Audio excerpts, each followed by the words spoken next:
принципте мен ойлойм бул кеңирээк болсун, Робинсон креативдик мектептерге ошол креативдик мектептердеги идеялардын баардыгы тең буга жыйнап алып кыскачтырып айтып кетет. Мен жеке багымда ушул биздин кыргыз өлкөсү үчүн ушул кеңирээк болсун китеби актуалдуу болду. Биринчиден ушул азыр Искендер Мырзага Рашид билдирем. Аптан бир силердин бир канча барды эшмектерди жасап жүрөсүздөр, бирок мен ойлоймча ушул өлкөбүздүн тарыхында өтө бир маанилүү ишмектерибиз өтүп атат.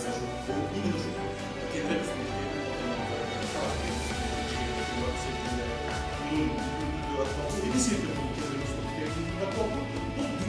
именно ушул кеңирээк эгерде биз ата-эне катарында карасак дагы, биз ата-эне катарында биз сөз түрдө балдардын өнүгүүсү, бүгүнкү күндө мектептердин абалын, алардын таасирин билүү үчүн үйрөнүп турган болсок, ал эми педагог катарында ушул билим берүүнүн кыскагындай тарыхынан баштап бүгүнкү күндөгү бүгүн жүзүндө жасап аткан процесстерди абдан жакында билип алабыз. Как раз китептин ичинде ушул абдан бир учкай, анан андай акыл үйрөтүү форматында эмес, эң жакшы өзгөчөлүгү бир мисалдардын негизинде. Ар кандай нуктага бир мисалдардын негизинде өтөгөн да. Бир-эки жерди мен белгилеп айтып кетейин, белгилеп алдым. Ошондуктан бул китеп өтө маанилүү. Мисал үчүн китептеги эң маанилүү нерсе өзү жанагы Искендер Мырза айтып кетти, 2006 жылдагы жанагы тегдеги өзүнүн выступлениесинде айтат. Ал жерде аталышында атпайбы, мектептер таланттарды бууйт депчи. Эми биз моюнга алышыбыз керек. Министрлик мына азыр стратегия жасалып атат. Министрлик анда ондогон стратегиясы ал эч нерсе өзгөртпөйт. Өзгөртпөйт, бул мыйзамды биз муну колго алышыбыз керек. Билбейм, азыркы күндө билбейм. Билим берүү сектору, билим берүү министрлиги эч нерсе чечпейт. Чечпегендиги мына 30 жылдан бери көрүп атабыз. Жасай албайт. Ошондуктан биз коом бир алдыдан ойгон болсо, бир жакшы нерсе болот.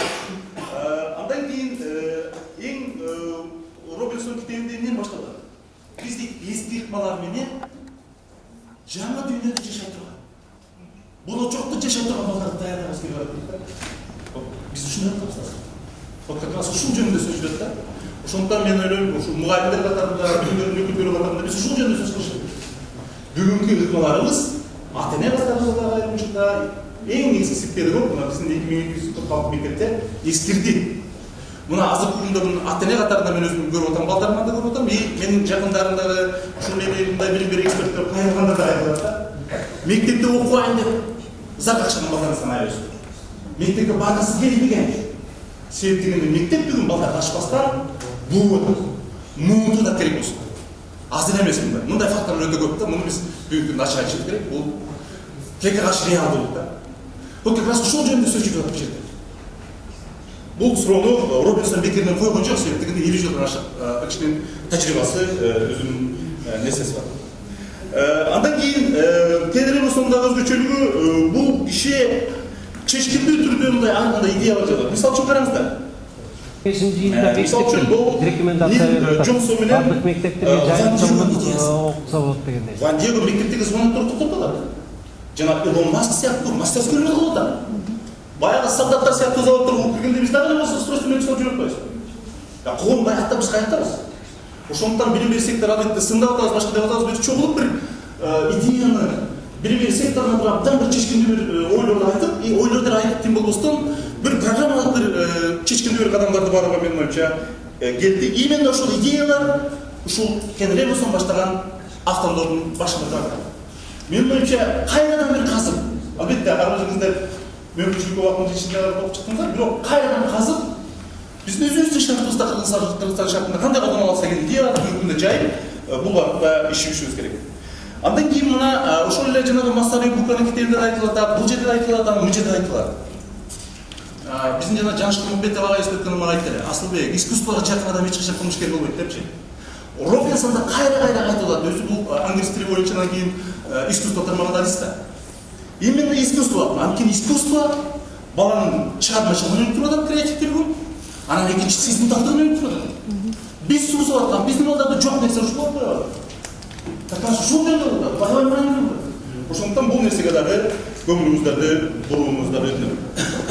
Эми конкреттүү мен бир 3-4 сунуш бергим келет. Искендер Мырза бир жакшы нерсени айтып кетти, жанагы китеп чыккандан кийин 6 айдан кийин эме болуп калат да, бул аябай нерсе. Менин оюмча кайрадан окуңуздар, ошондуктан бир мектептерди бир кеңири тарапка жүргүзүш керек деп ойлойм.